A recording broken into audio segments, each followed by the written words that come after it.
The first thing that she said when I asked her how old she was probably too old to be talking to you. Okay, then why the Every once in a while, someone who is so completely, spectacularly off the rails shows up on your screen and you have to watch while fighting to retain healthy brain cells. One of these people is Leslie Clark, a TikToker in her late 20s. There is a subsection of the internet that functions like a zoo. This portion houses degenerates who are known as lolcows, which are internet personalities that are so worrisome that their only sense of value comes from audiences milking them for laughs. Leslie is a typical example of these people.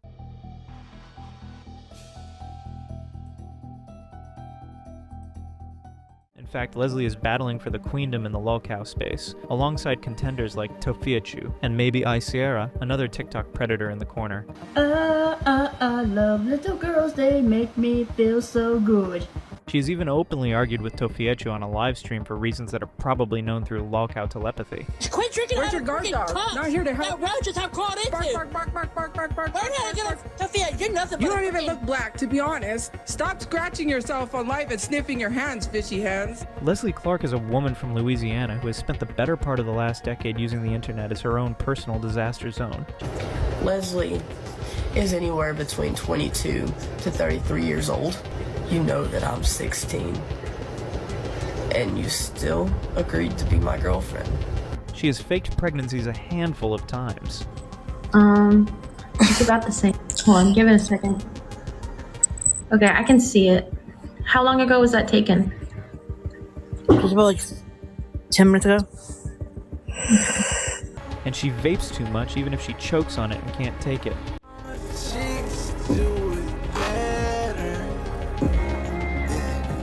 Leslie Clark has so much internet drama around her that you would think she's a controversial character from a movie and not a real person. She insults police officers. Okay, so I got a call from neighbors that said they saw you walking down the street. You're being very, very loud. I wasn't being loud. Okay, to them you were. That's all that matters. That's bullshit.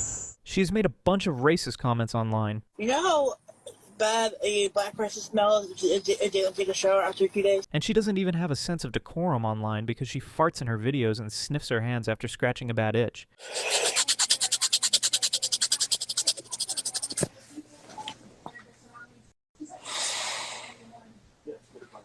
And through it all, she kept racking up followers on her 2 YouTube accounts and on TikTok. In this video, we will cover everything about this internet degenerate. Who is Leslie Clark? What other disturbing things did she do that made her stand out on the internet? Get ready, because you're about to enter deep into a rabbit hole unlike no other. Leslie Clark was someone who had all her lolcow history documented on social media platforms, especially Reddit. She's the internet's equivalent of a weed, as she keeps returning online no matter how much you try to report her accounts. In the course of her internet reign, Leslie created multiple accounts across social media platforms like Facebook, YouTube, and most importantly, TikTok.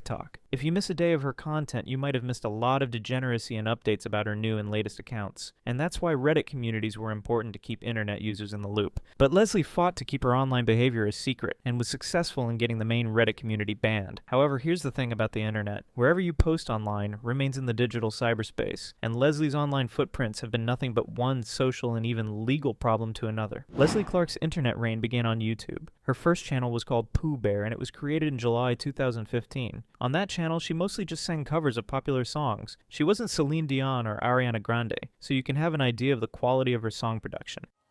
When a man loves a woman, can't keep his mind on nothing else. He tries the world, but gets the spell. Her covers were bad but harmless, and you're better off not listening to her on mute. I loved you all along, I miss you. The song covers weren't the only pieces of content that she posted on her channel. Leslie also uploaded a few homely videos here and there, like song covers by her best friend Shania, and videos of her siblings messing around.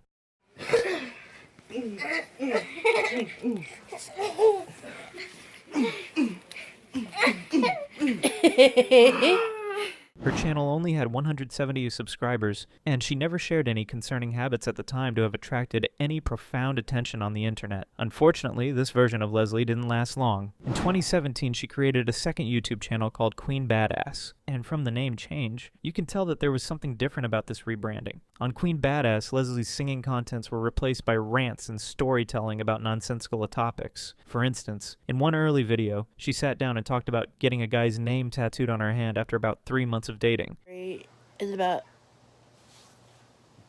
I don't know if you have to say it, is about, Leslie called it her bad tattoo. She explained that her ex had been begging her to get it done for 2 weeks, only for them to break things off after he told her he was gay. but the bad part is the next day he texted me and he was like, we're through. I was, wow, what's up? He was like, because I might be gay. Like, I just wasted almost $200 fucking dollars. In another video she titled, Vaping is Life, Leslie can be seen in a short clip smoking, puffing, and choking.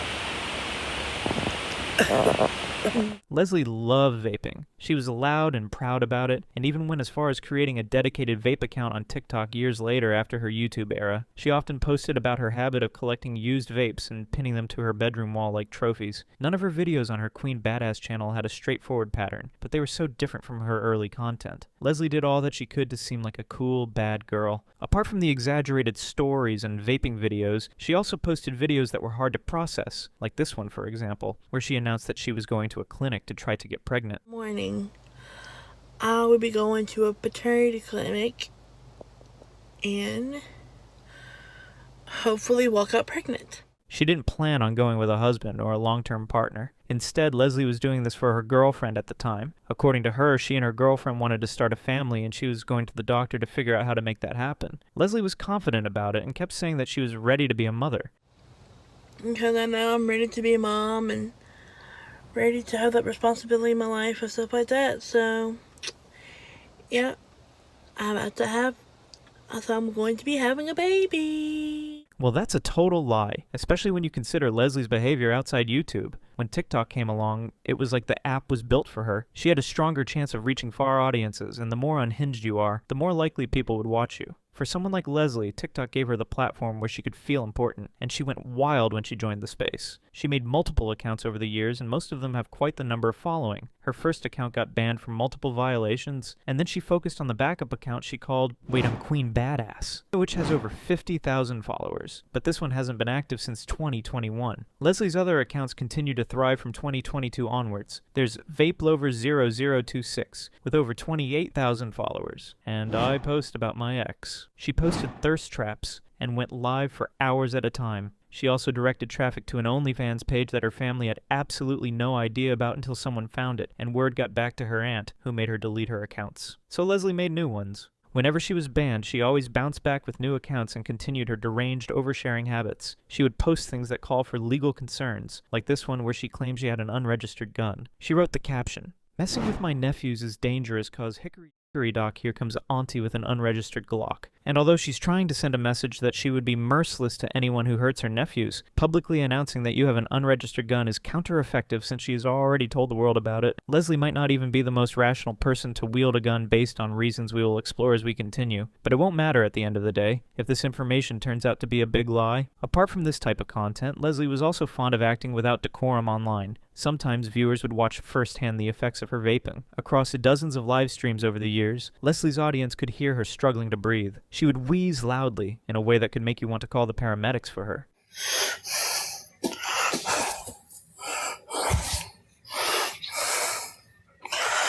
Yeah, what do you want me to do? Hold my breath and die? Tired of everybody keep accompanying the breathing. Bitch, you want me to hold my breath and die? From this reaction, it's clear that Leslie's vaping habits are a call for genuine medical concern. Even Leslie herself eventually acknowledged the problem on a live stream. She said her airways were getting narrower and was going to need surgery. I breathe like that because my airways are narrow and I gotta get that fixed. If it doesn't fix the way they want to fix it first, then I'm gonna have to go through surgery. Leslie also claimed that she was waking up in the middle of the night because she couldn't breathe properly. Her way forward was to see the doctor and do a sleep study at home. However, not long after, she picked up her vape again. And it's important to know that Leslie is a grown adult who's in her late 20s, and she lived with her elderly grandmother while vaping and being a neighborhood nuisance. There are plenty of good reasons why an adult might live with a grandparent. It could be as a result of financial hardship or maybe for caregiving purposes. These are understandable. In Leslie's case, she was just freeloading while working at Taco Bell. However, instead of acting like a respectable adult, Leslie was treating her grandmother's home like her own space, and she was not exactly a gracious houseguest. For one, she wasn't exactly hygienic or ladylike. She didn't care what she put out there on the internet. Sometimes she would scratch a bad itch so hard and end up sniffing her hands.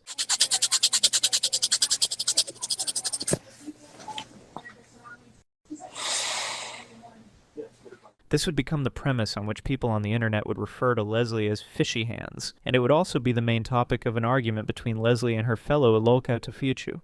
Why do you scratch yourself and sniff your hands? Where's Perry? Harassment. Why do you got a tattoo of Perry and he don't even want your ugly? Quit drinking Where's out your of guard freaking dog? cups Not here to help. that roaches have crawled into. Bark, bark, bark, bark, bark, bark. But this unhygienic trait is only one of Leslie's poor attributes. Her room always looks like a dump site or a nesting area for birds.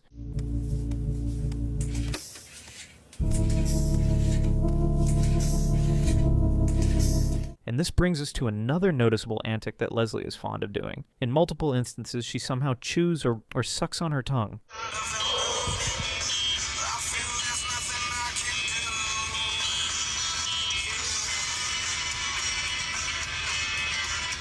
Leslie once explained that she did this because it's a birth defect where her tongue is much bigger than her mouth.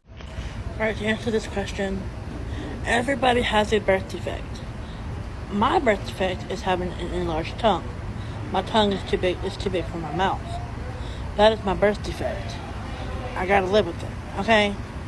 Either way, this isn't something most ladies would display on the internet, especially less than graciously. It's clear that Leslie isn't the average adult. She had the weirdest quirks, and was living with an elderly woman who had to put up with her excesses. Whenever she went on live streams, you could regularly hear her grandmother in the background. Sometimes she asked Leslie to turn down the music or to tell her to stop cursing on camera. Hang up that phone or shut that filthy mouth. Yes, ma'am.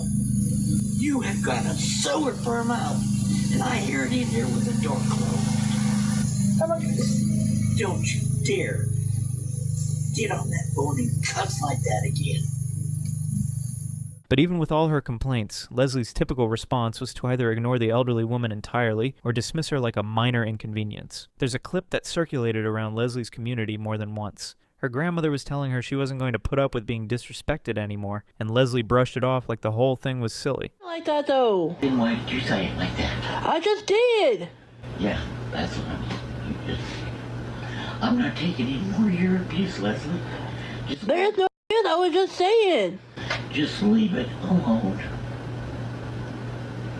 Her grandmother was trying to tell her that she was upset about something, and instead of apologizing or trying to see things from her own end, Leslie claimed that the poor woman was making a big deal out of nothing. I don't know why you're making such a big deal about it. I don't want you to talk about it. Like you're making a big deal out of nothing. Yeah, I'm making a big deal out of it because I want some respect. I was giving you respect. I was joking the way I said it. Leslie disrespected her grandmother in more ways than one. It's in this elderly woman's home that she vaped and recorded all at her cringy TikTok videos. Apart from vaping, Leslie also drank regularly. In fact, some of her most infamous live stream moments happened when she had been drinking. She got sick on camera more than once. Phone's dead right now. My phone is DEAD. So he'll add y'all back when it charges. So look, who be liking that Booster song? No wait, not Booster song. Wait, Booster. Leslie, how's it going down? Smooth? She went live on her front porch late at night, and she was so loud that her neighbors called the police. And this brings us to another controversial aspect of Leslie Clark's existence: her confrontation with the police. Okay, so I got a call from neighbors that said they saw you walking down the street. You're being very, very loud. I wasn't being loud. Okay, to them you were. That's all that matters. That's bullshit. You see, Leslie has had quite a history with law enforcement, mostly due to her lousy, noise-making antics. One time, an officer showed up at her house after receiving noise complaints. He explained the situation clearly and told her he wasn't there to arrest her and that he just needed her to calm down and stay inside. I'm going to take you to jail right now for public intoxication. It's not public. I'm doing it at home. Okay. Try to work with me here. Let me talk to you. I'm not going to arrest you right now for disturbing the peace by public intoxication. How am I disturbing the peace? Instead of listening to the officer, Leslie argued with him for several minutes. She asked him how she could be guilty of public intoxication when she was on her own property, and at one point gestured toward an almost empty bottle of Jack Daniels while trying to prove she had been a responsible drinker. When the officer got fed up with her constant backtalks, he informed her that he would take her to the station if she didn't behave accordingly. You want to go to Donaldsonville and tell the judge? I wasn't even talking. You go to Donaldsonville and tell the judge that's what you want to do? No, I'm just saying I wasn't even talking when I was walking home. All right, so I'm ready to take you to jail right now. You gonna shut up and listen to me, or you gonna be good? You keep mouthing off to me. I'm gonna take you to Donaldsonville. I got all day long. I got all night. That night, she almost got arrested, but there was one time she wasn't so lucky with the authorities. This was when Leslie stole her grandmother's car. Poor woman called the police on her and Leslie was arrested, and she was charged for illegal possession of stolen things. She spent time in jail over it, and after all of that, her grandmother still took her back into her home. It was clear that the old woman loved Leslie even when Leslie herself made it very difficult to. She was vaping constantly, drinking regularly, occasionally getting sick on camera and not cleaning it up, and bringing the full chaos of her online life directly into the living space of an elderly woman who just wanted some peace and quiet. And in her live stream, she hardly behaved like a prim and proper lady because she was always comfortable farting online.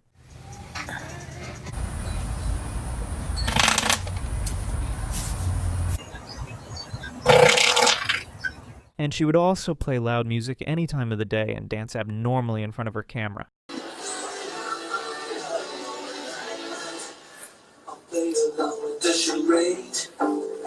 It would have been great if she'd been put away in a jail cell somewhere. This way, a lot of people, especially Leslie's young victims, wouldn't have had to deal with the online harassment she subjected them to. One of the people who suffered extreme harassment in her hands is a young man named Perry. Leslie has described Perry as many things. He's the great love of her life, the man who abandoned her, the father of a baby she was supposedly carrying, and the person whose name she decided to permanently tattoo on her own body. But from Perry's side of the story, he's just a guy who dated Leslie for like 2 days, which is less than a week, and that's it. They dated for a few days, not weeks or months, but days. The Perry saga kicked off in May 2019 when Leslie uploaded a photo of her and Perry on her Facebook page. This picture is the first thing you'd see the minute you open her Facebook profile. It's her header and profile image. Then 3 months after this, Leslie took to her YouTube channel to upload a video she titled Story Time: How I Fell in Love with My Best Friend Perry, where she revealed that she and Perry had been best friends for 2 years, and they hadn't dated initially because he had been in a relationship with her best friend. The relationship eventually came to an end, and Leslie claimed that she decided to take her chance. After I found out they broke up, I'm like, damn, this is my chance. This is my chance. I gotta do something. I gotta do something fast. And here's where the lies came in. Leslie claimed that she and Perry started dating and endured in an on and off relationship for 8 years. Me and him got together and everything. First of all, she claimed that they were best friends for 2 years, then she added that they dated for 8 years. Even in another screenshot, she would claim that they dated for 4 years, and she has had 2 miscarriages for him. Yet according to Perry's side of the story, they had only been together for a week. This tells you a lot about the kind of person Leslie truly is. She's delusional, disrespectful, and a complete liar. After this YouTube video, Leslie moved her Perry obsession to TikTok, where she started making videos about him constantly. Thing is, I cared about him more than anyone else in the world. But it wasn't enough. I mean, he walked away like it was the easiest thing in the world to do. She posted crying TikToks, emotional voiceovers, and songs as if he could hear them through the screen. In one live stream, she claimed that she and Perry had fought, and she had tried to piss him off on purpose because of their separation. Me and Perry got into it just a little bit.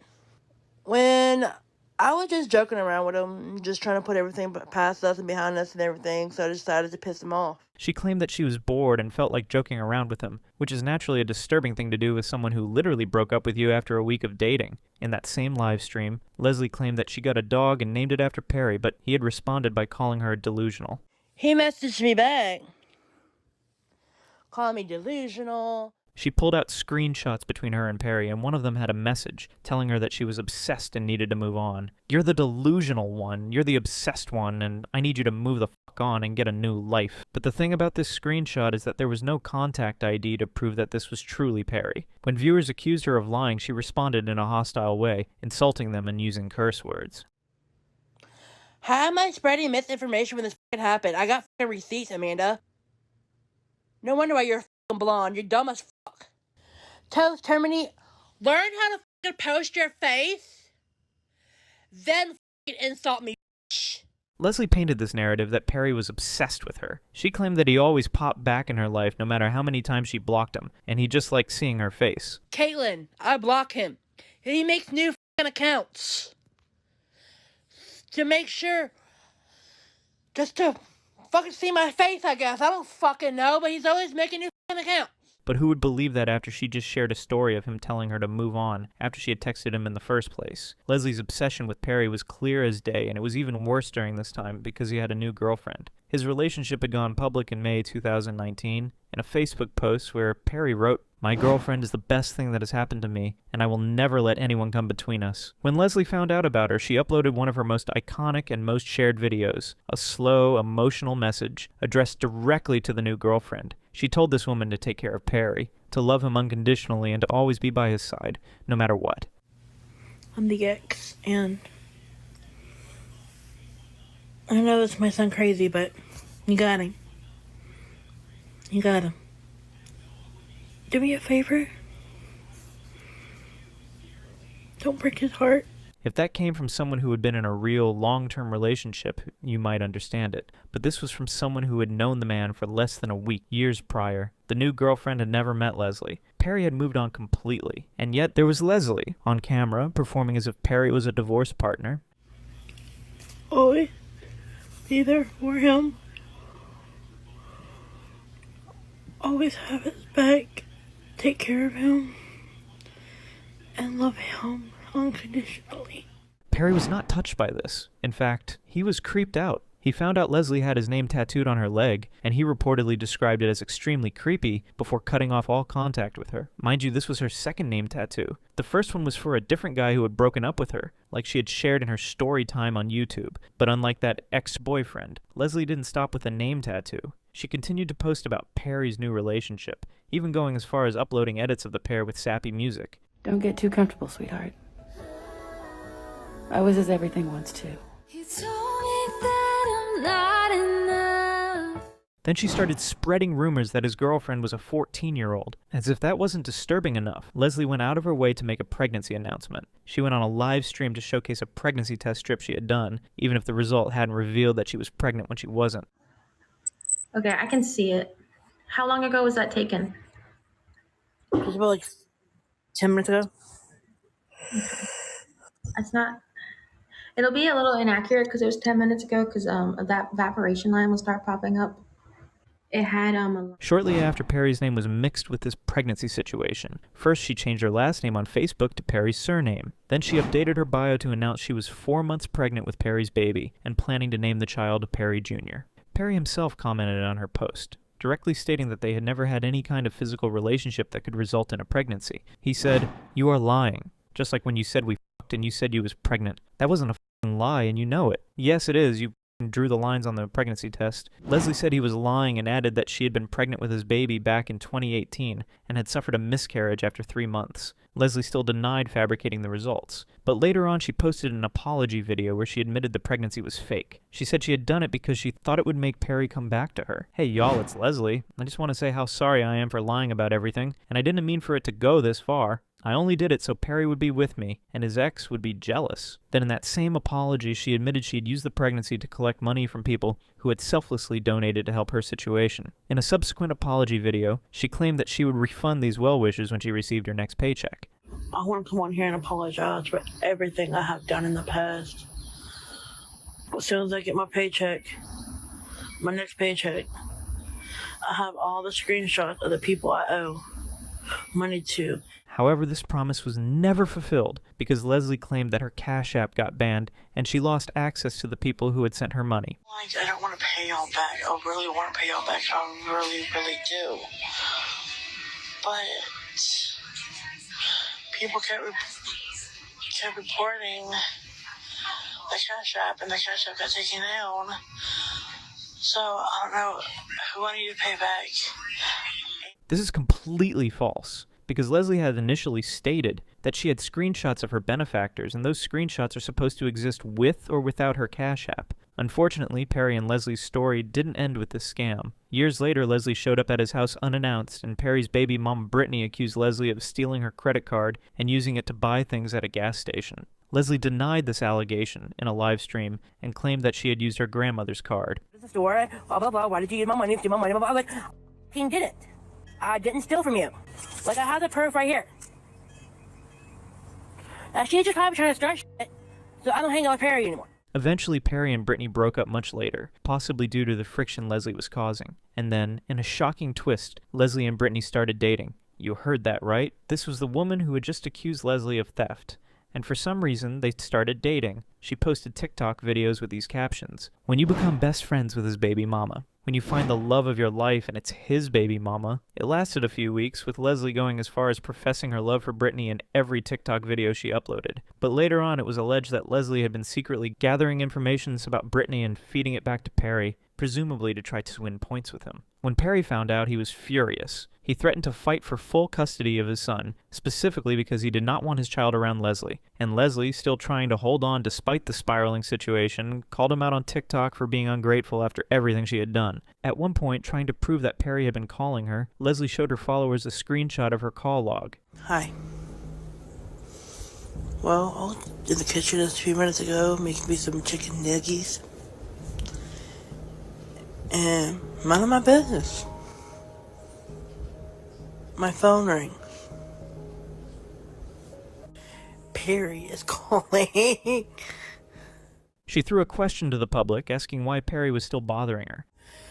So Perry, why are you calling my phone? Why are you calling my phone? However, netizens immediately noticed that it was actually Leslie who had made the call under a fake name. She had saved her number in her own phone as Madison and called Perry, presumably hoping he would answer a number he didn't recognize. He didn't pick up, so he called back twice. And that was how she got the screenshot of 2 missed calls as evidence that he was trying to reach her. At the end of this drama, Perry would serve time in jail for crimes like theft and illegal possession of stolen goods. And after about 2 years of incarceration, he would fake his death to escape Leslie's clutches, but she wouldn't buy it. Truth about Perry. He is not dead. He is very well much alive, okay? Let's just put it like that. Okay. But with this turn of events, Leslie eventually moved on to other love interests, like this guy named Kenneth or Eternal X Darkness on TikTok, who was obsessed with Leslie. He always posted tacky videos about his love for her.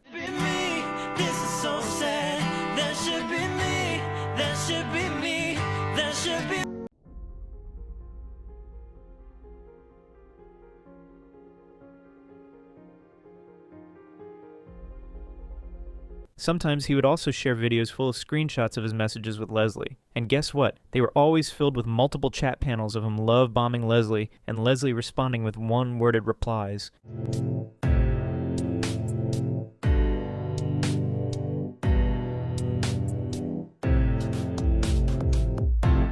And the worst part of it all is that he was a married man with a child. Obviously he didn't like Kenneth as much as she liked Perry, and this is because her interest didn't lie with a grown, married adult male. Leslie liked another group of people who were much younger than her. Not long into their relationship, Kenneth broke up with Leslie and she was finally free to move on to her next relationship. However, this was when things began to spiral out of control, and Leslie's story began to take a dark turn. For most of her online career, Leslie Clark repeatedly and deliberately targeted minors. She always dated or pursued people who seemed to be consistently and noticeably younger than her. Not just a few years, but a large margin. One disturbing case is a kid named Tyler who went by Young Slappy online. Back in 2021, Leslie posted videos about how they were together. He chose me. He don't want you. He chose me. Nanny, nanny, boo, boo. I him more than you do. The pair did TikTok videos together, and although this sounds unbelievable, this continued till 2024. Tyler acted his role as Leslie's protector effortlessly. Even in some cringe videos, he responded to anyone who insulted her.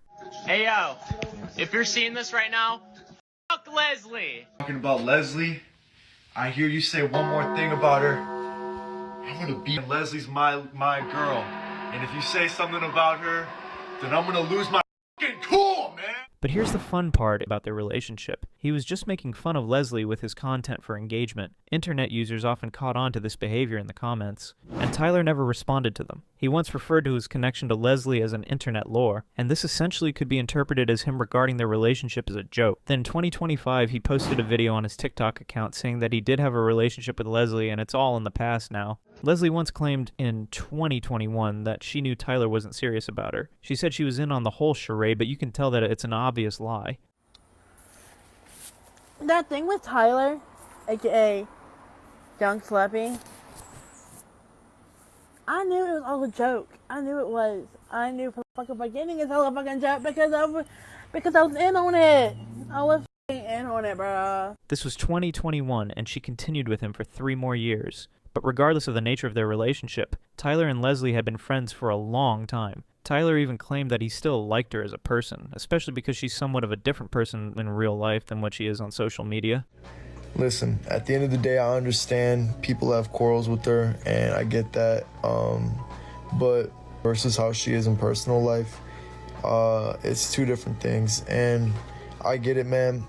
Their dynamic ultimately led a lot of people to question one particular thing, Tyler's age, when they became close. It was alleged that Tyler was underage during at least part of his time with Leslie. You see, Leslie had uploaded Tyler's profile photo on her Facebook page on June 4th, 2019, and on that same day, she updated her status to in a relationship. This wouldn't have raised an alarm had internet users not done some digging. Apparently, Tyler graduated high school in 2020 at the age of 18, and if he was in a relationship with Leslie a year before that, it would mean that he was probably 17 when they started dating. Leslie has always denied knowing anything about it, but whether it's true or not, Tyler's case made people start paying close attention to Leslie, and as time passed, more disgusting discoveries came into light, like this case involving a young boy named Ethan. Ethan was 15 when Leslie sent him unsolicited explicit photographs. He did not ask for them, and he had told her his age before any of this happened. He had specifically told her that he was not allowed to talk to anyone above a certain age, and she sent them anyway. He's messed up in the head.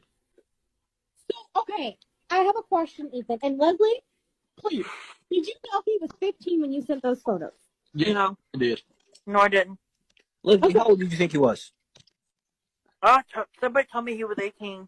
Why didn't you ask him? His older sister found out about it and went public. She shared what had happened and tried to get people to take it seriously. For 2 years, Leslie dismissed the whole thing as rumors and lies. She acted like the whole thing was an exaggeration or a misunderstanding. But everything changed when Ethan himself showed up. He joined a live stream that Leslie was on, along with a couple of other people who were there specifically to confront her about what she had done. Ethan stated his name and confirmed exactly how old he had been at the time. He explained that he had not asked for those photos and repeated that he had told Leslie his age before anything happened. Boy. Who's this? And how are you related to Leslie? My name's Ethan. I was 15 when she sent the to me, and I'm 17 now. You were the one?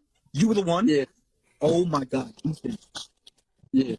I was 15 when she sent the to me. Leslie's response in that moment was to look away from the camera. She claimed someone had told her he was older, but nothing she said worked in her favor. And things took a turn for the worst when Ethan himself revealed that Leslie's own father had also sent him unsolicited explicit photos. Count all the info. Her father even sent his to me. Like the whole family's messed up in the head. So, okay, I have a question, Ethan. And Leslie? Was this a generational predatory behavior? Or was Leslie projecting what her father must have done to her on other kids? The truth is, we will never know. What's clear in this entire situation is that no matter how much Leslie tried to feign ignorance of the situation, she knew what she did was wrong. She admitted it once in a live stream where she proudly stated that she had not. Ethan had told her he wouldn't press charges against her. Right after she sent them, I showed my sister, and that's when her and my sister. Who are you right now? By the end of her history with Ethan, Leslie had already gone through several versions of her story. First of all, she claimed that she did not know his age. Then she brushed everything off as an honest mistake. Then she later claimed that it was something that happened a long time ago, saying that he was 18 already, and there was nothing the authorities could do about it. Like, even the cops said that there's nothing that they can do. Even the cops said that there's nothing they can do now. She spoke with relief, as if the storm was over, as if getting away with something is the same thing as not having done anything wrong. Even in another clip where she was confronted, she claimed that it was just a one-time affair and she had never done it again. Just to let you know, this shit happened like 10 years ago, and everybody fucking knows about this shit, and I doesn't matter changed. if it's Shut the fuck up, you still dated a child. I never dated a children. You said one. No, it's not. It was just one. It doesn't matter if it was just one, Leslie. That doesn't go away. But that's a complete lie. It wasn't just one case. This brings us to another minor named AJ. Hey, what's up, guys? It's AJ. Ignore my voice. I'm sick. This is like my third take because I keep messing this video up, but it is okay. 16-year-old AJ had watched Leslie's story unfold online and decided to carry out a sting operation to know whether Leslie had stopped on children. What Leslie had done with that 15-year-old boy, and I decided to take it into my own hands and get proof that she was actually going after children. AJ identifies as a trans male and was engaged at the time he ran this operation. He deliberately reached out to Leslie and presented himself as a potential romantic interest. Everything he did was for the sake of gathering evidence, and he got exactly what he was looking for. You talk about the TikTok people wanting to ruin your life. You're doing it yourself. You told me that you thought he was 18. In the video he posted afterward, AJ laid everything out clearly. He confirmed that Leslie knew his age from the very beginning of their interaction, and he expressed that Leslie herself had acknowledged that she was too old to be talking to him. Yet she kept talking to him anyway, and even agreed to be his girlfriend. Leslie continued the relationship knowing full well he was underage. And no, she has no reason to be mad at me for it, simply because of the fact Leslie is anywhere between 22 to 33 years old. AJ posted screenshots as proof. His fiancée knew about the whole operation. There's the first screenshot, pause to read. And there's the second screenshot, pause to read. Now there are many, many more screenshots on Brittany's page. Unfortunately, there was no way of stopping Leslie. She truly had an addiction for chasing kids. Apart from AJ and Ethan, it was confirmed that Leslie also dated another 16-year-old named Wyatt. They had been together for 17 days, and Leslie knew his age the whole time, and she even tattooed his name on her body.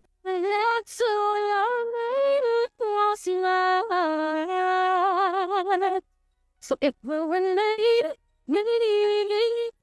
the most disturbing part about this case was that when Wyatt ended things, she posted about him for months. She posted crying TikToks with sad songs. She also went on long live stream sessions talking about how she couldn't get over him. It was like the Perry situation all over again. At this point, Leslie had been confronted about Ethan, had been exposed by AJ, and had the Wyatt situation documented. So when she said on multiple occasions that she had learned from her mistakes, that it was all in the past, and she was a different person now, it was all a lie. There was another poor kid named Connor, a boy Leslie had openly claimed to have had a crush on. She said she could not pursue it because he was too young, but didn't hesitate to admit that she loved him, and he was her absolute whole world. But has a problem. He's too young to that, but he means the absolute world to me. Leslie never learned her lesson. The more people confronted her for her behavior, the more she stubbornly pressed on, acting like it wasn't a big deal. Amidst the whole drama, some internet sleuths on Reddit discovered that Leslie was following a 12-year-old boy on TikTok. Also, they discovered that Leslie had created and maintained an online profile for a babysitting app, and guess what? She registered as a 19-year-old. Her bio reads, "Hi, my name is Leslie Clark. I'm 19 years old, and I live in Gonzales, Louisiana, and I love working and watching kids, so I love babysitting. It is one of my favorite things to do." When confronted, she blocked the person, but the truth was already out in the open, and that was her solution for everything. She would insult people who questioned her and then block them, because in her tiny world, nobody could tell her what to do. Leslie is someone who talks however she wants, while caring less for the consequences of her actions. She uses racial slurs a lot, especially on live streams where she bursts out in violent insults against people. please, Leslie, you're built like Humpty Dumpty, and you fell off the wall. Bye. And you're N-word. You're an N-word. You're an N-word. I'm a n. I am a. You are. I'm a.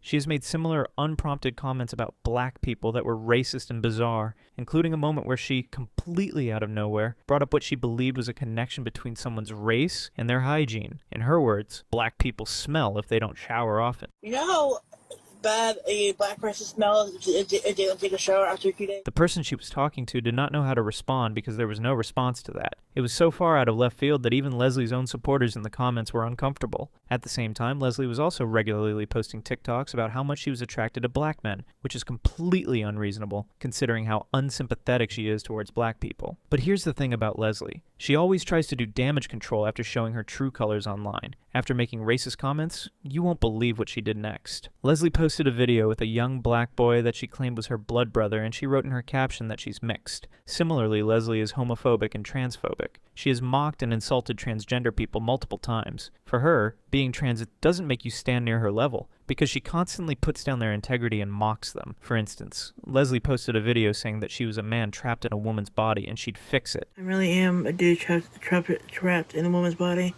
I need to fix it.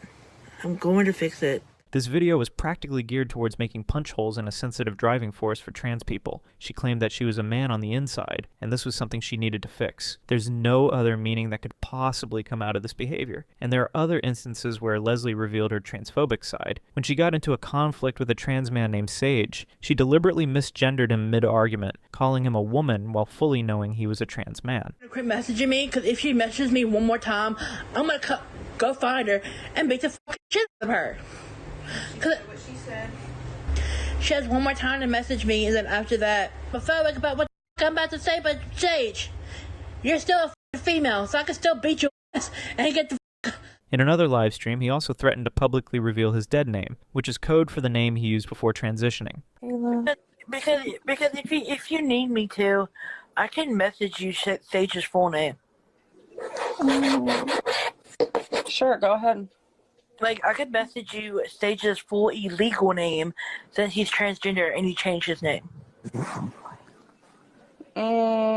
Later on, she framed this as a casual threat, like it was just another piece of ammunition in an argument. When viewers called her out for this, she tried to avoid accountability and responded by saying it was never her intention to be transphobic.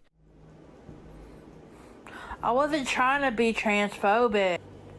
Y'all are tripping. Because I wasn't trying to be freaking transphobic. It turns out that Leslie actually had a deep crush on Sage, and was heartbroken when he didn't spare her the attention she wanted, due to his own relationship with another person named Jay. After facing rejection, she began to post her usual sad TikToks to broadcast her pain. One time, she broke down online because Sage had refused to tell her he loved her in a live stream. Leslie's pattern of behavior on the internet is to cry 1 minute about men or kids who want nothing to do with her, and then become aggressive the next. One time, she encouraged someone that made fun of Sage's mother who had cancer. In a Reddit post, the person who had witnessed the incident in a live stream shared that Leslie had invited a girl into her live stream. The girl proceeded to body shame Sage and mock his cancer-stricken mother, while Leslie laughed. And they also added that Leslie also threatened to take her own life over Sage. Even Sage posted about it in his story, saying that Leslie body shamed him despite knowing that he has eating disorder and irritable bowel syndrome, which is a condition where patients suffer from recurrent abdominal pain and diarrhea or constipation. Leslie Clark, of all people, was mocking others for their appearances and sickness. The irony of the situation makes it less funny. And after all that, she had the guts to threaten to take her life and cry because he didn't tell her he loved her. You can see that Leslie is naturally full of herself. She's cocky and thinks she can attract men like moths to flame. She constantly posts TikToks talking about how men are in her DMs, and they can't have her as if she's hard to get material. Her self-love is completely out of this world. Now don't get it wrong, good to love yourself, but when you target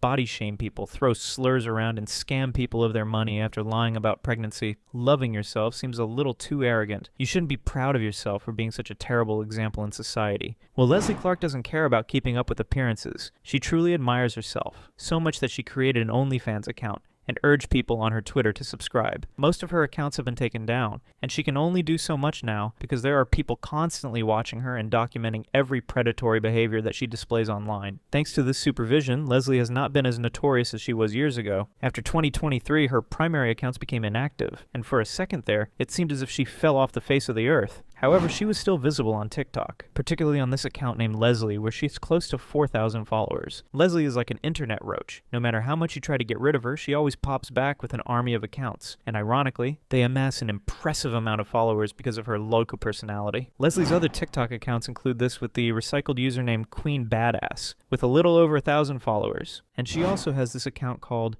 Puppy Named Chewy, which was created for her puppy named Chewy, and most of her live streams are done through this account, like this one where she showcased that her boobs were bigger than her stomach. You can be big. The man's still gonna eat it from the rooter to the tutor, okay? It don't matter. Are literally a lot bigger than my stomach is. This is the same person who had body shamed a cancer-stricken mother, by the way. The joke writes itself. In this new era of her TikTok, Leslie has started lying in her posts in order to get more followers on her new account. She would post videos about having an abusive ex she can't move on from. Hey, Stan. Yeah. She really meant that much to you?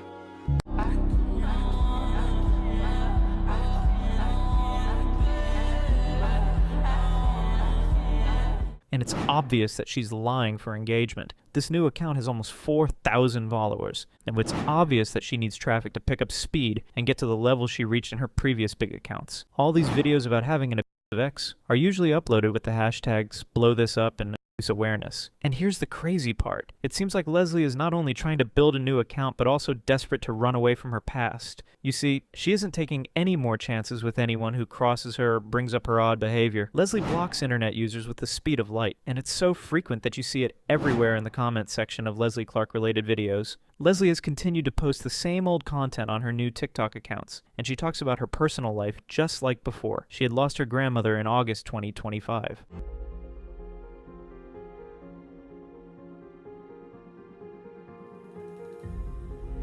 And in more clips, she always pays tribute to her.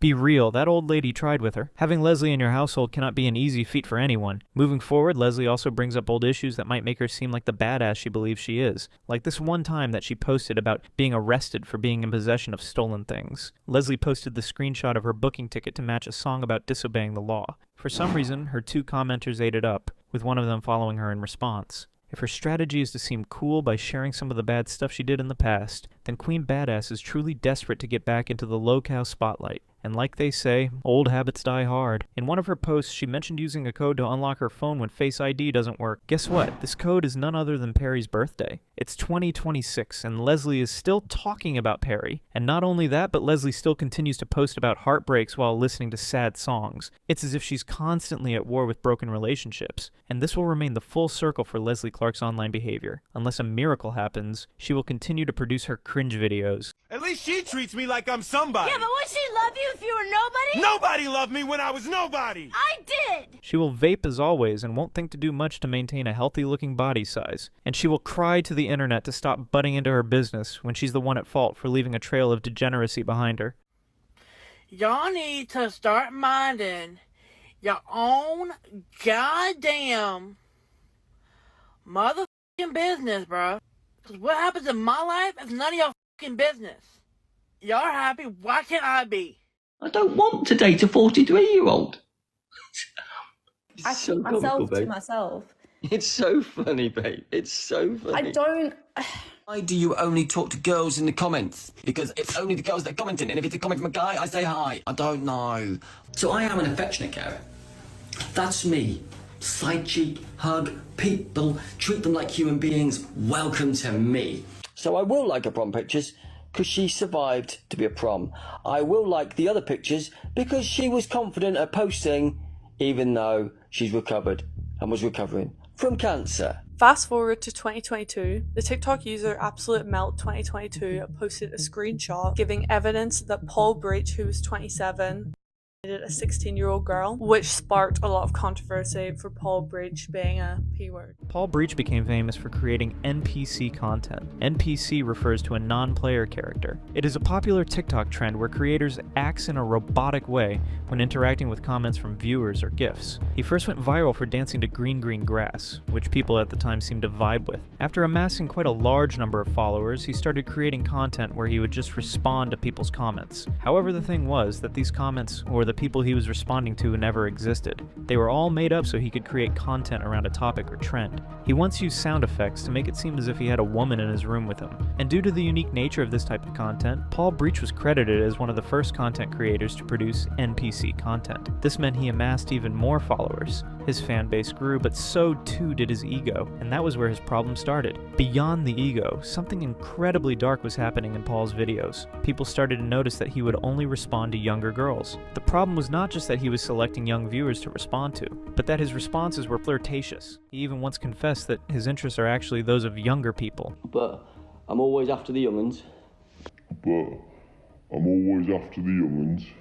And the aggregate of all these was that people started to investigate him. There were social media forums dedicated to unveiling him for who he really was, a cringy middle-aged man who is also a predator. There are also pages on TikTok, such as Investigation Paul Breach, dedicated to showing some of the dark sides of Paul Breach. So, when did it go wrong for this NPC content pioneer? Why did he become the poster boy for everything bad about TikTok? And how did he become the guys people use derogatory words for whenever they see him? Unlike many streamers and social media celebrities out there, Paul Breach rose to fame as a middle-aged man.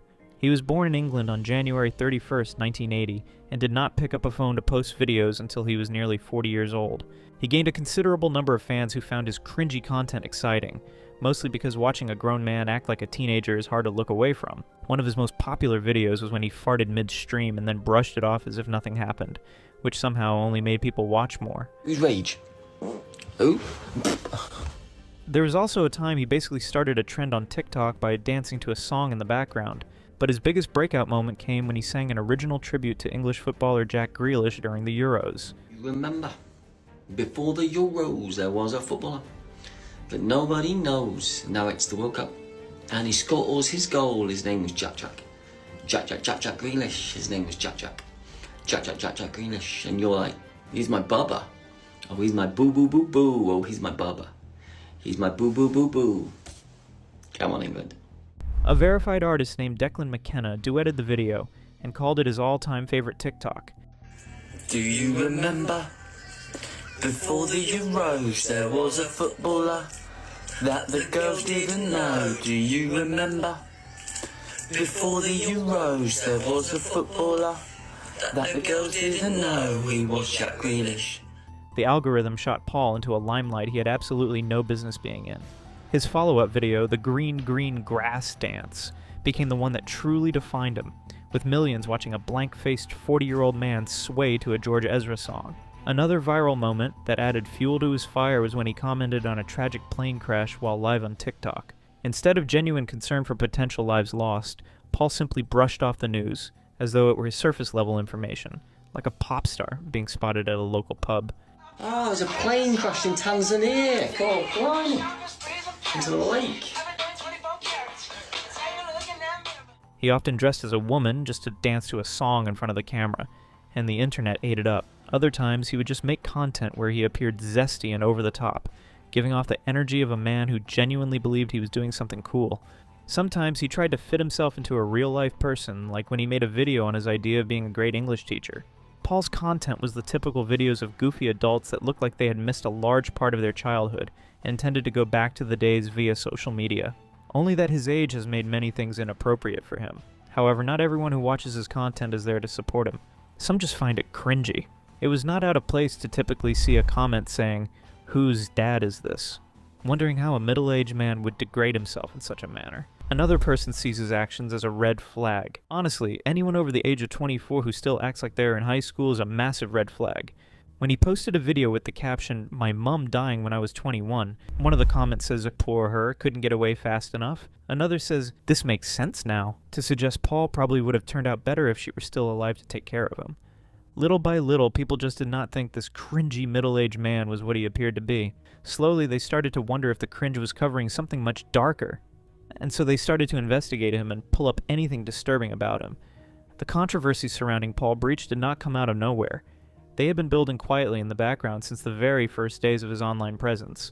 A user experience commentary platform called Tattle Life did a deep dive on Paul Breach and uncovered some of the nastiest things ever discovered about a TikToker, creating a thread about him as early as June 2021 that would eventually balloon to 32 threads with over 1,600 pages of discussion. They found that he focused heavily on responding to young women on his page, and this was his first clear indication of behavior.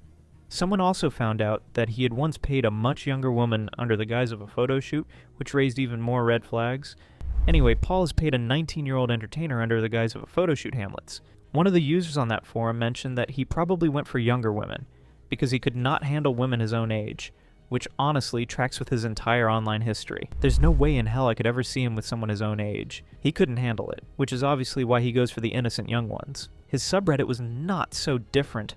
Many users there pointed out how he targeted teenagers on his Instagram, following accounts of girls barely out of middle school while acting like it was all perfectly normal. He's a creepy little man who dresses like a 13-year-old boy who uses Instagram to try and connect with women/girls who are generally in their teens. Teens like to laugh at him generally. Others see his dress up as plainly weird, while still touching on the subject of teenagers. I'm very demurtsy, I'm very cutesy, I'm very demure. But I mix them both because I'm what? Very demurtsy. He's an influencer on TikTok who allegedly does some very suspect things. If I recall, he's allegedly attempted to meet minors and slash or has messaged them privately. There's also been streams where he's worn his stepdaughter's clothes, and to say they were ill-fitting would be putting it mildly. In fact, there are an entire thread on Reddit dedicated to unveiling him as a predator, and how much of a loser he is in real life. One of the commenters on such threads says, his family kicked him out a year or two ago, so he's effectively homeless and roams about living in hotels. The last video I saw was him standing in Times Square over in New York, clearly hanging around waiting for someone to recognize him. But the platform that truly cracked him open was TikTok itself, because his behavior was visible in real time to hundreds of thousands of people paying attention. And so the question everyone was asking was the same one that keeps coming up about men like this. How did he last this long? How did nobody stop him sooner? Accusations against Paul Breach were not vague rumors pulled from thin air. They were backed by patterns of behavior that anyone paying even a little attention could see playing out in a plain sight. Should we all do an introduction? Yeah, go on. I'm called... Paul seemed to be aware of exactly what he was doing, and he was not even trying to hide it. When someone asked him why he only responded to girls in his comments, instead of giving a clarifying answer, he simply claimed it was because boys did not comment on his videos. Girls in the comments, because it's only the girls that are commenting, and if it's a comment from a guy, I say hi. I don't know, maybe because I'm dating them all and we're having babies. Then another person asked how he selected the people he responded to, and his answer was basically a confirmation that his interest in young girls was not accidental or innocent, and when people repeatedly called him out on his behavior, he simply told them that their opinions would not change his moral compass, which is exactly what someone says when they have no intention of changing anything. It was not just the comment sections either. There was a time when he went on Instagram and started liking pictures of a 16-year-old girl, and when he was confronted, he said he only did it because she was a cancer survivor. The ladies' pictures that I've liked, like I said this morning, she suffered with cancer when she was growing up. So I will like her prom pictures because she survived to be a prom. I will like the other pictures because she was confident at posting even though she's recovered and was recovering from cancer. He also said he liked another underage girl's bikini photos because she had a long-term health condition, as though liking a teenager's bikini pictures is somehow a medical gesture. His TikTok is also filled with such acts. There was a time when he was playing around with a teenager on his live and called the young girl babe 3 times. Obviously, I'm speaking on here, but at the end of the day, like, I keep myself to myself. It's so funny, babe. It's so funny. I don't know. I mean... Then there was this other time when he was complimenting a teenager during a live stream, telling her it was okay and that she liked her voice. It wasn't just the compliments. It was the way he was speaking, his tone, as well as his body language. These are not how you would expect a middle-aged man to speak to a teenager. Get to the point. You like my voice. Thank you, guys. It's an incredible voice. To be honest, I'd fall in love with my voice. To be honest, guys, I would fall madly in love with this very well-spoken Englishman. To be honest, it is an incredible voice. So, hey, take the positives. Look at your face. But in this case, it's the negative because they're telling me that I'm dating you.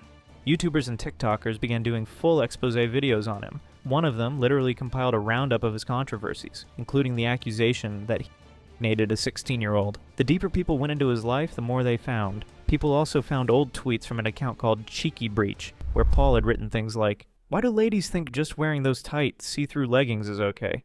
In some of the exposed videos, some of the commenters came out to publicly accuse him of liking their photos when they were underage, but then he stopped when they became legal adults. "Oh, I see he used to like my TikToks and I'm 17. Then screenshots from Paul's original Facebook account circulated online. In the photos, he was with an extremely young-looking girl. People used her birth date to calculate that she was no older than 17 when these pictures were taken, and she looked visibly pregnant. However, there was no real evidence that the woman in the photo was actually underage at the time. It seemed like people were just trying to grasp at something that wasn't there. But then, when Paul was asked about the allegation, he deflected instead. Someone said, "Did you get a 17-year-old pregnant?" Did I get who pregnant? A 17-year-old pregnant. I thought I got a 15, 16, 20, 19. Since he never addressed this, the questions kept coming, and maybe it was his guilt taking over, maybe he was being sarcastic, or maybe he was just all he appeared to be, a creep. But Paul's responses only proved how much of a weirdo he was. And so, when he was asked again on Instagram, he actually confirmed the allegation rather than denying it. He decided to actually speak up, about the allegation that his ex was underage when she got pregnant for him. My ex-fiancée, pregnant at 15. She's 31, my son's 13. However, when you do the maths, you realize that she was 18 when she had Paul's son, which means she must have been under 18 when she got pregnant, and you could see that he was out of touch with whether or not his behaviors were bad. He was trying to explain why he had to meet up with a 19-year-old girl, and he said he was geocaching. Oh, why are you going geocaching with a 90-year-old? Because it's geocaching. It's a walk in the countryside, finding something, move on to the next thing. It's not uber exciting. But if the person pops into Instagram live chats for months, integrating herself with people who are on a live chat, talking about families and doing that, in the live chat saying, oh, let's meet up for a geocache, I've sent you a message, and then I read the message and go, okay, let's go and do this geocaching, and then, yeah, meet me, throw... What strikes people most is that Paul does not seem to care about the controversies. He often receives gifts from accounts clearly created to mock him, accepts cameo orders from people who obviously plan to share the videos as jokes, and doubles down on behavior that the entire internet has labeled predatory. He even got fired from his nursing job, not because of any legal action, but simply because he refused to delete his TikTok account after multiple warnings from his employer. This tells you exactly where his priorities lie. He had spent 21 years working in healthcare, gaining access to some of the most vulnerable people in society, and then bragged on TikTok about kissing and hugging patients without their consent, describing himself as an affectionate carer. His workplace agreed this was a problem. Paul did not. So I am an affectionate carer. That's me. Side cheek, hug, people, treat them like human beings. Welcome to me. So I will hold a resident's hand. I will hug a resident. And I will side kiss a resident if they need that love and support. I will do that. I will always do that. I have always done that. Naturally, everyone became disgusted by this statement. The fact that he said he had no problem harassing people was not something anyone could overlook. But then again, Paul did not care. However, his statements were not so surprising. Going deeper into his past, people found an old profile on a British website called Face Party, where a 26-year-old Paul had written that he had mostly female friends, loved to be hugged, and found girls more lovely to look at. With Paul Breach, as long as you look closely enough, you will recognize the patterns. In one of his social media posts to confirm his loneliness and his weird need for hugs, he wrote, "I'm missing affection at the moment more than I can ever explain. And I know that's not healthy, but it's literally my life force. It gives me energy and recharges my bounce." It is therefore not surprising that when he could not get people his age to help him recharge his bounce, or as he called it, he started looking at teenagers to fill the void. The more these accusations pile up, the more people demand an answer. And then, in 2022, when an accusation of him being in a relationship with a 15-year-old got out, he felt the need to actually comment on that. However, his highly anticipated explanation was not what people expected. A 15-year-old messaging me, saying she was poorly, and can I send her a nice get well message? So I did, for her then to delete that message, and that message to be used against me, is the run-of-the-mill for here and for this. Many of the comments stated that the response was empty and contained no truth. One of them says, "He answers no questions, he just lies more." The pattern was clear long before the internet caught on. He had spent years testing boundaries with vulnerable people, and TikTok simply gave him a bigger pool to fish from. A TikToker named Boo uploaded a video about Paul Breach and compared him to her ex-partner, who had her at 16. This comparison hit a nerve with Paul, and he responded the way he always did, by dismissing the concern, playing the victim, and calling the people discussing him obsessed. Lo and behold, some people who are doing it to protect the internet jump in to dual live them after being egged on by all this person's friends, to then again dissect my life in a purely fun way. Now, this would be the same person who has been through trauma in her own life and supports everybody going through trauma, apart from you can throw it onto me. Again, I wasn't in your last relationship. That wasn't me who hurt you. That wasn't me. That was your past. Boo was not deterred. She immediately countered by making a video with one of the girls who had been on the receiving end of Paul's techniques, letting the victim speak directly so no one could claim it was just speculation. Don't feel bad for answering every single question. I'm only scared in the sense of, like, I'm not, like, physically scared of Paul. I don't think that's, like, that was never, like, something that I was worried about. Like, I never went into it thinking I could be physically hurt. I guess the thing is, I'm wondering now, like, will he think that I'm against him What made Boo's involvement significant was that she was not just a random person on the internet taking shots. She understood the mechanics of how men like Paul operate, and she explained them in a way that cut through his usual deflections. Now, many moons ago, when I was 16, I was dating a 27-year-old man. And Paul has mentioned his age, his ex-girlfriend or wife's age, and they've got a son together. And we've done the math, and she would have been 16 or 17 when she was pregnant. And that was the exact age gap between me and my ex-partner. I was 16, he was 27. Paul's response to Boo was predictably petty. He threw shade at her multiple times on his page, used his signature condescending pet names to dismiss her, and treated like she was just another hater looking for attention. 100 more to get to 200,000 followers. Unless your name is Boo, and then you probably need some tissues, because you've got a bit of anger and you get a bit upset quite a lot. So you need a few tissues, Boo. My little Boo. My little Boo-Boo-Boo. My little Boo-Boo-Boo. Emmy, thank you for the wish. It turned out that Boo's video prompted some of Paul's victims to come forward and speak up. I said I was taking a break last night and I was going to, and then I got this message and it knocked me sick. Essentially, a minor has contacted me to let me know that Paul was messaging them because they were sick, and this is the second time we have seen him do something similar. Allegedly, he was also messaging a girl who had cancer and liking their photos. Eventually, Paul blocked her, but by that point, the online community had already rallied behind Boo, and the damage to what was left of his reputation had been done. Boo's videos marked a turning point in how the internet viewed Paul Breach. Before her, people called him cringy and weird. After her, they called him dangerous. Her videos also made people pay close attention to his past relationships. Paul Breach's relationship history is not just messy.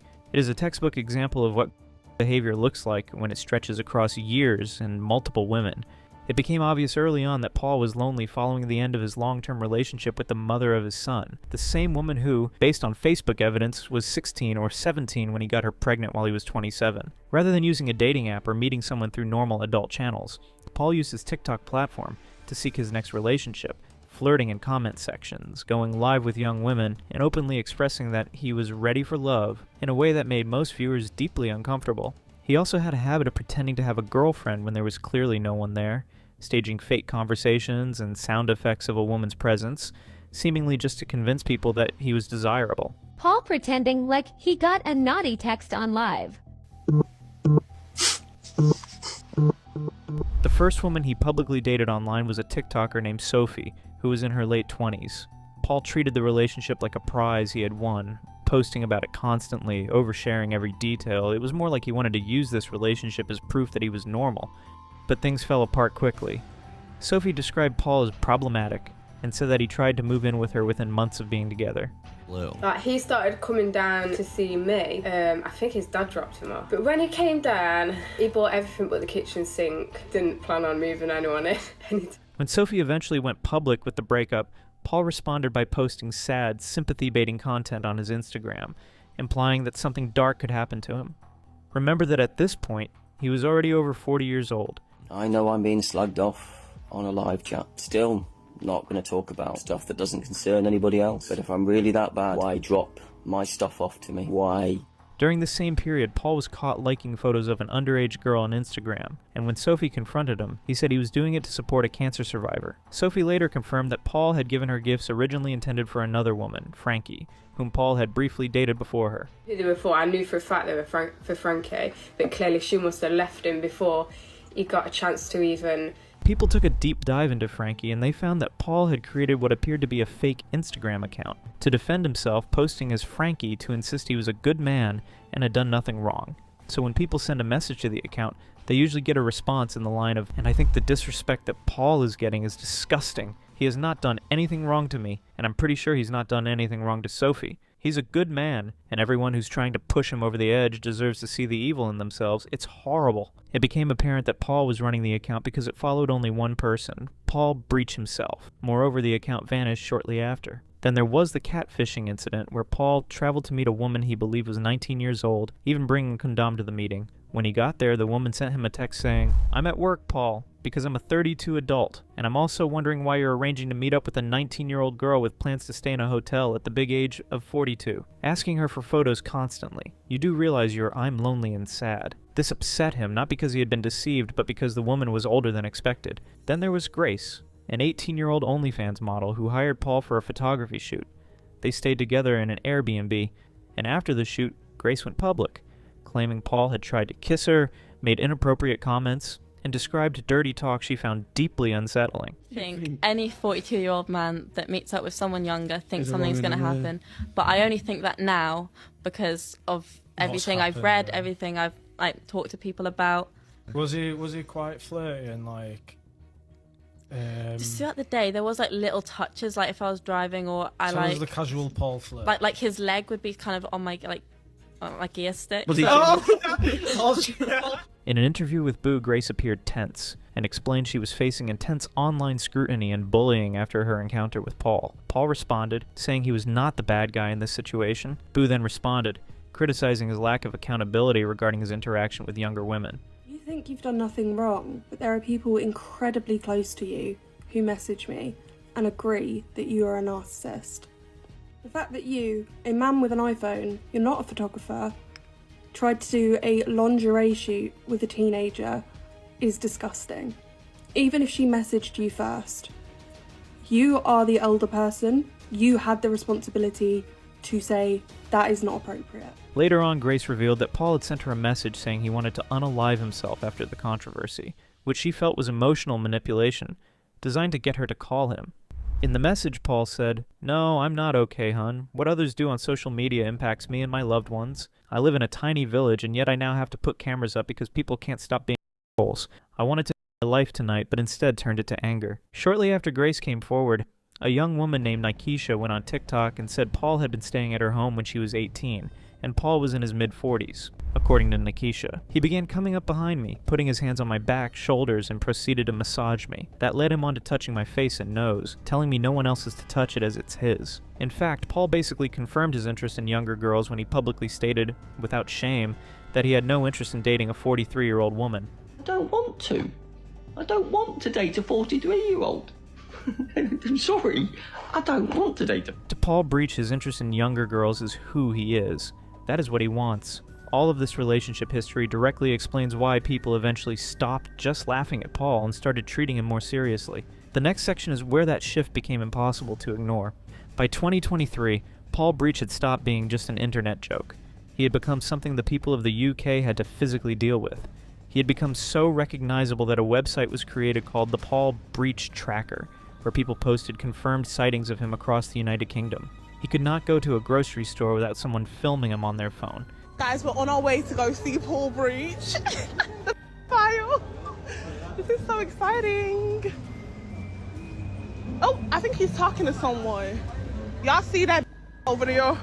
Yeah. Y'all see him? Yeah. It got to a point where he got tired of the people filming him everywhere he went to. That was because people would film him when he was outside waiting around the roadside, at the mall, when he was trying to get across the road, or even at a restaurant in another country. People even dropped updates on his whereabouts. He sometimes would go out just to prove that people would come around to take a photo of him. He accepted that he could no longer do anything about that, and then he switched it up to tell people not to take photos of other people. It's the basics of what you don't do on the internet. I can't find how any of you find it justifiably correct and fine to do anything like that. Baffles me beyond belief. Yet you'll all jump on to lots of other things. It is confusing. Again, don't like me, that's fine. I've got the social media platform. Stop posting pictures. In April 2023, Paul was reportedly taken into a police van in North Yorkshire, not because he had been arrested, but because a crowd had surrounded him at a pub, chanting at him and blocking exits, and the police had to escort him out for his own safety. The incident spread across TikTok instantly, with people initially believing he had been arrested. Also in 2023, he was reported to the police for allegedly taking unwanted photos of children in a park, approaching girls and asking for selfies. No formal charges were ever filed, but Paul's response was simply, "I can't answer accusations that didn't happen," which was by now his default setting. After the photography incident with Grace, TikTok banned his account entirely. He briefly acknowledged the ban, and hinted at returning to a normal life. My account is gone. If it stays permanently gone, I'll go back to a normal life eventually. I've got enough money to do what I want at the moment. Sophie, his ex-girlfriend, launched not one but 2 petitions demanding his removal from every platform, including Cameo, detailing his history of targeting young women, arranging inappropriate meetups, and using his platform to access vulnerable people. The second petition gathered hundreds of signatures, but ultimately failed to remove him from any platform. His stepfather and stepbrother allegedly asked him to leave the family home due to the controversy surrounding him. And for a period of time, Paul was effectively homeless, live streaming from a tent while telling his audience he was simply wild camping. The real-life fallout gave the world a clear picture of who Paul Breach is when the camera is not flattering him. But the question everyone kept asking was, why did none of this stop him? The next part explains exactly how he turned it all into a business. Cameo was perfect for him. It allowed him to mask his behaviors by responding to video requests and congratulating people on their wins. However, even when he does that, he typically uses words or makes gestures that are simply not age-appropriate. Hello, my little delectable princess. Hello, my queen. Hello, my bubs.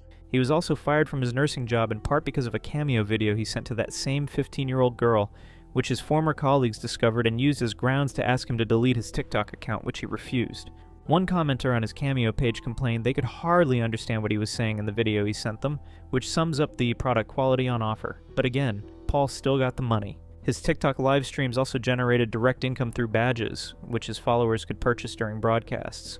He would redirect people from his controversies to his live streams, and from his live streams to his Cameo page, turning the cycle of hatred and attention into a functioning revenue model. He figured out that for a certain kind of internet audience, he can make more on anything. The more videos people made about him, the more people searched for his name. The more people searched his name, the more Cameo orders came in. When attention from YouTubers and TikTokers was at its peak, Paul's income was too. Every expose video, every Reddit thread, and every petition was, in a twisted way, an advertisement for his Cameo page. He had gone from a man who wanted to be liked to a man who had accepted that being hated was profitable. And somewhere in that transition, whatever conscience he might have had switched off entirely. Cameo gave him a paywall to hide behind. It was the one space where the people who hated him could not reach him without first financially supporting him. And Paul, to his credit, understood that perfectly.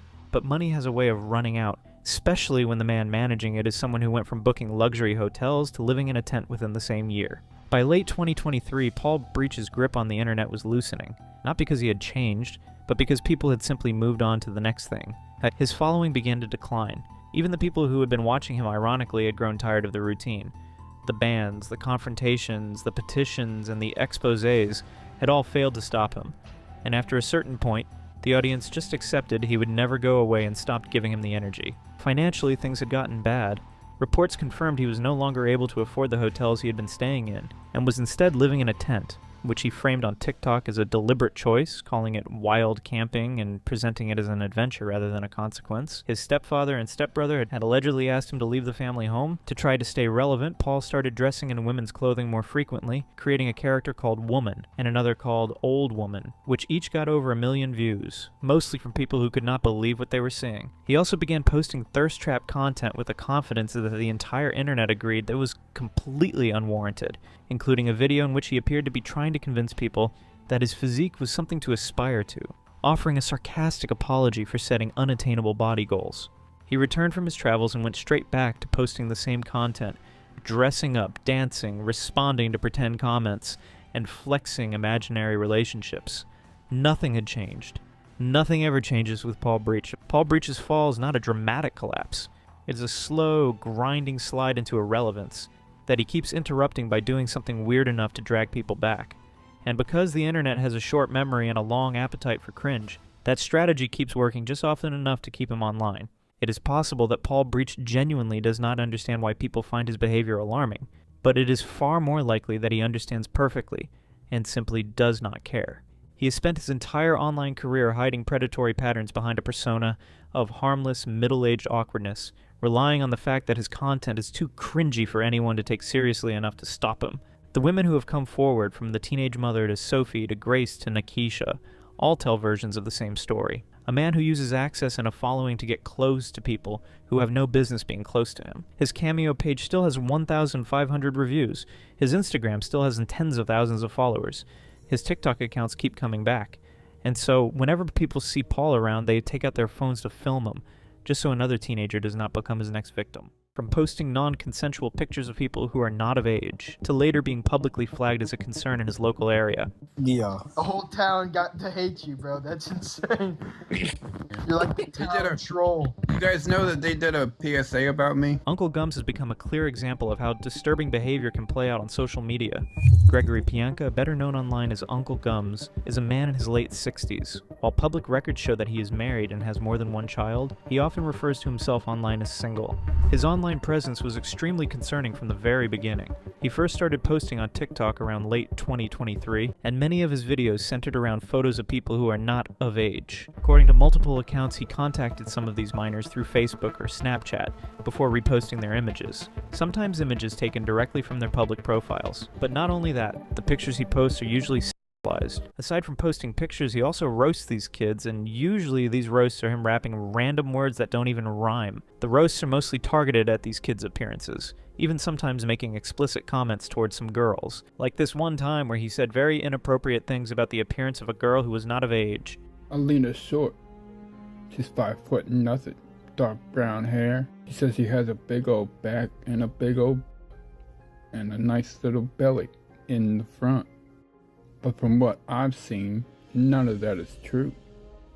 Her ass is flat and she's pretty slim too. He also has dolls that are for babies, which he brought up on a stream while cosplaying in a very disturbing manner, to the point that the person on the live stream told him that he needs to go to church. Bro, are you good? Yeah, I'm pretty good. Look, I adopted my brother too. Hey, how old are you, bro? 44. You're 44? Okay, you need to go to church, bro. They won't let me in church no more. Despite the obvious creepiness of this behavior, Uncle Gums likes to justify his actions by saying he has gotten consent from these peoples who are not of age to post their pictures, as well as to adopt them, which is a very weak argument because even if they do consent, it doesn't matter since they aren't mature enough to decide for themselves, and thus he needs to contact their parents before doing something that is clearly very creepy and disturbed. But even worse, some, if not most of these pictures, by his own admission, Uncle Gums doesn't even ask them before posting their pictures on his social media. Some of the teenagers in these posts did not actually wish to be adopted.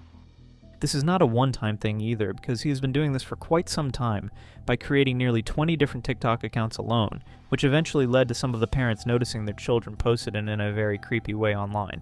And this naturally angered the parents, with one parent posting on his Facebook saying, "I absolutely refuse to share the creeps videos, but take a look at Uncle Gums on TikTok. He had 2 separate videos with pictures of my son.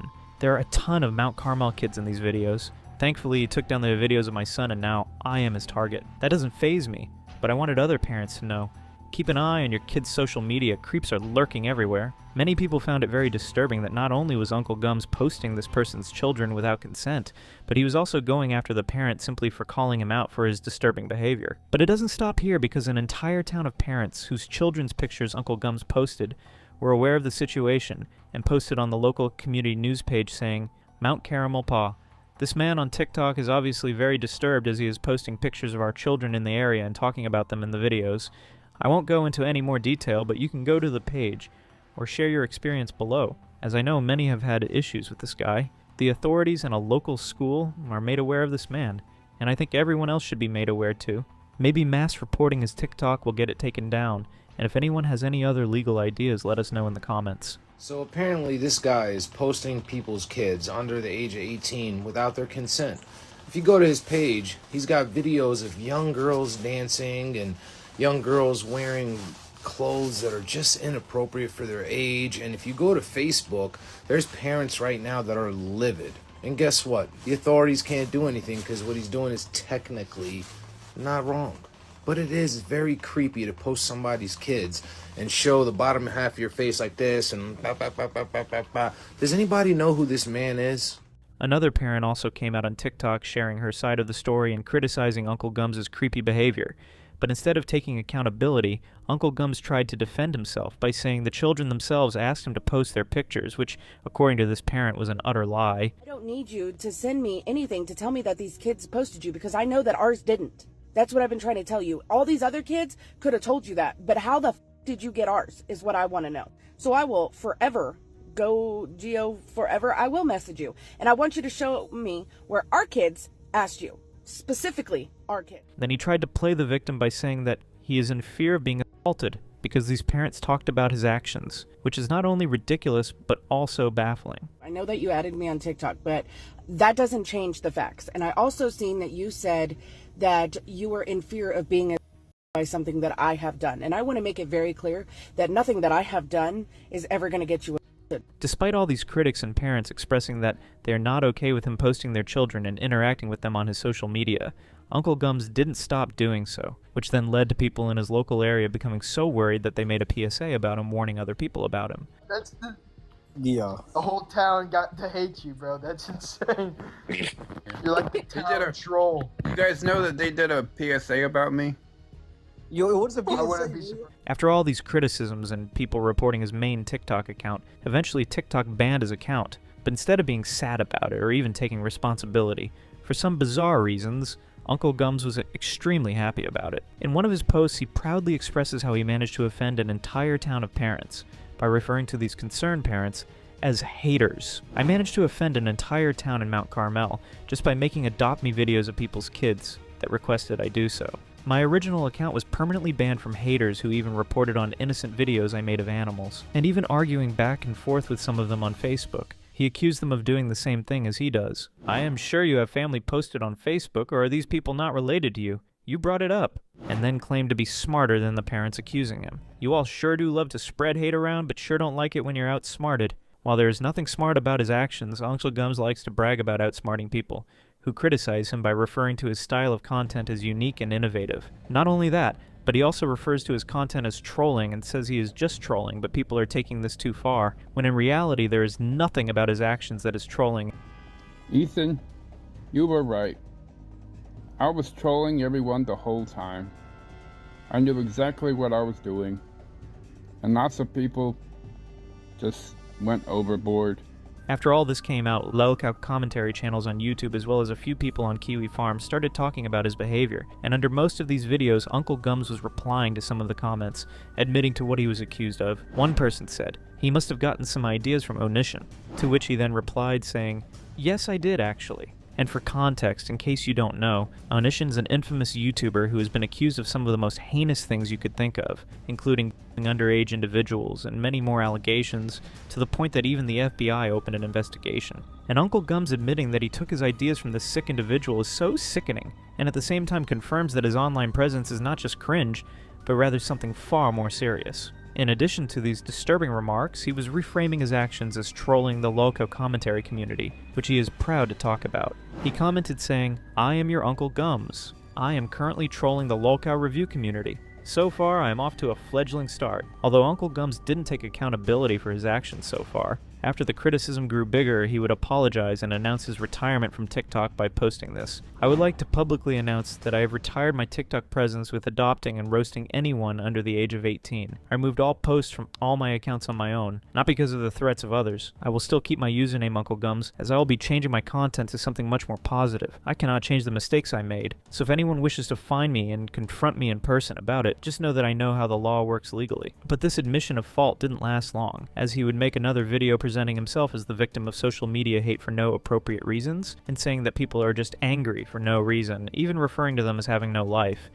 Some people on TikTok just live in a negative void.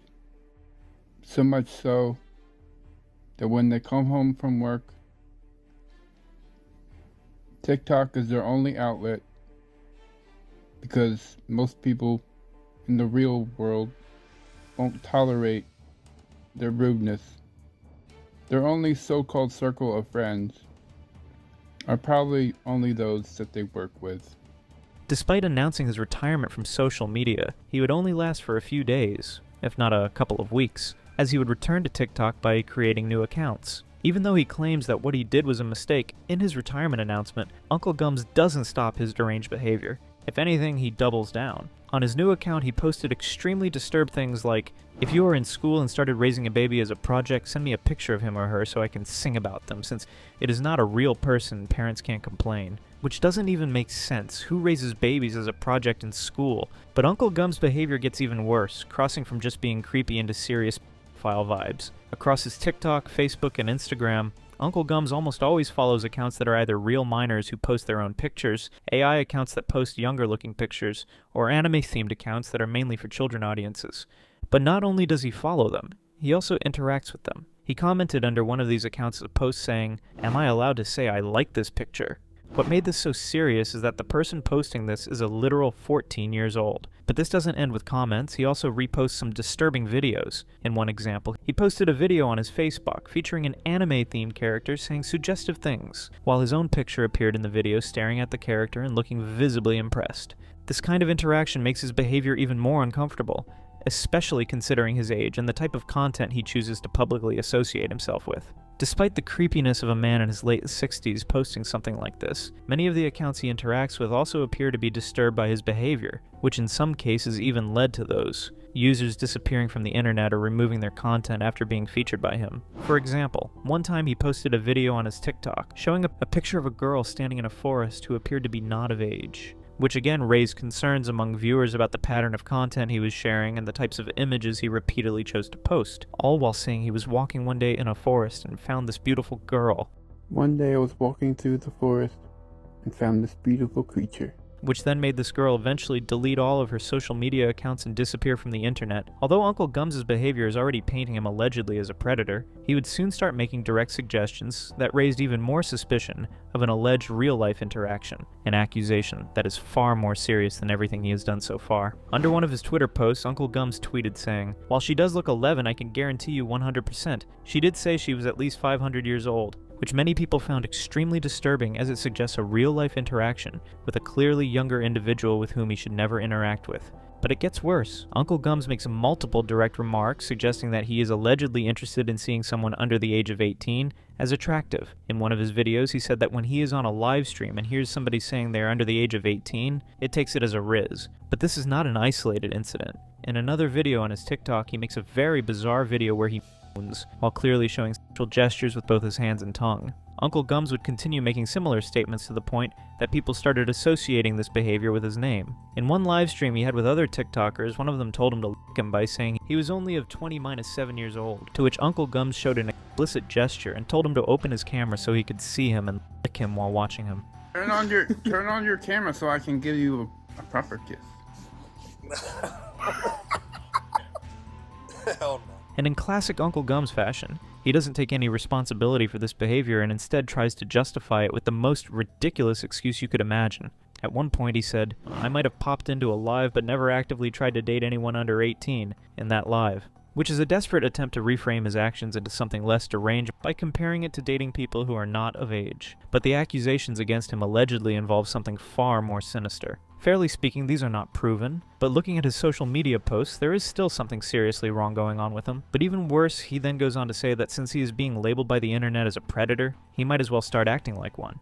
I got thinking, if I'm already going to be labeled a predator, I might as well start acting like one.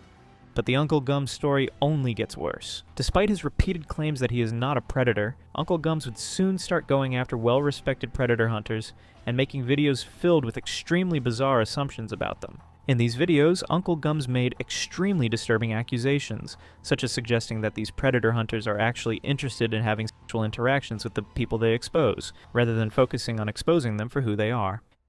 This is Uncle Gums. We are predator hunters, and we all have one fit. We're each on the hunt to see who can collect the most pictures of pigs. Although they're usually small, they all eventually add up. He also formed a bizarre conclusion that these predator hunters usually form relationships with the people they are after, even going as far as claiming that these predator hunters are abusive in these imaginary relationships Uncle Gums himself has created. While this is a very bizarre rant, Uncle Gums states at the end of the video, "Disclaimer, everything I said is for humor. I have nothing against PDF file hunters." Despite this attempt to deny it, he actually says the exact opposite in the video. I'm not hating on you. I'm just telling the truth. As disturbing as his actions are one of the reasons he is doing something like this online, is because Uncle Gums is extremely desperate for any kind of attention from strangers, even if it is literal hatred or ridicule, and he does what he can to get that attention in any form available to him. He was trying to get attention in the lolcow community by interacting with infamous figures such as Chance Wilkins, better known as Cyrax. Uncle Gums has posted pictures of himself using the same pose and style as Cyrax's infamous pictures, as well as videos with the same kind of costume Cyrax uses, almost mirroring his online identity in an attempt to be noticed.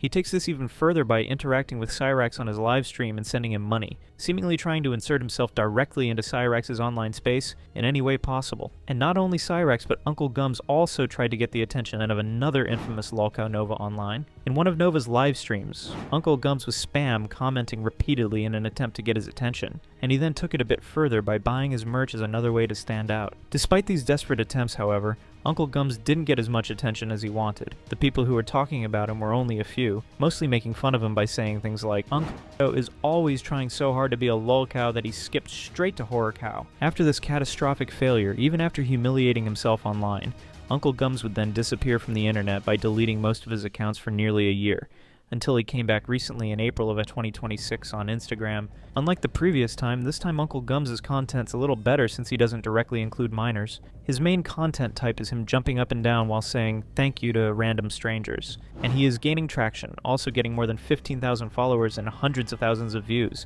with a couple of videos even reaching more than 1.5 million views. And not only views, but also most of the people who follow him are completely unaware of Uncle Gums' past behaviors, which has basically helped him gain more followers and positive feedback. Despite this, however, Uncle Gums' content is still very creepy, with bizarre videos like these posted every once in a while.